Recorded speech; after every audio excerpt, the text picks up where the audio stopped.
Let's learn how you can change subtitle language on YouTube. So let's start by opening our YouTube application. Now you want to go to search and find video or person you want to change subtitle for. For example, I will show you Mr. Beast because he definitely has a lot of subtitles and languages.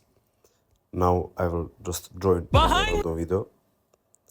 First step you want to do is to click on the video to show you this menu, and you want to click on this CC button near options, and then you want to click on options, and here you will find captions option.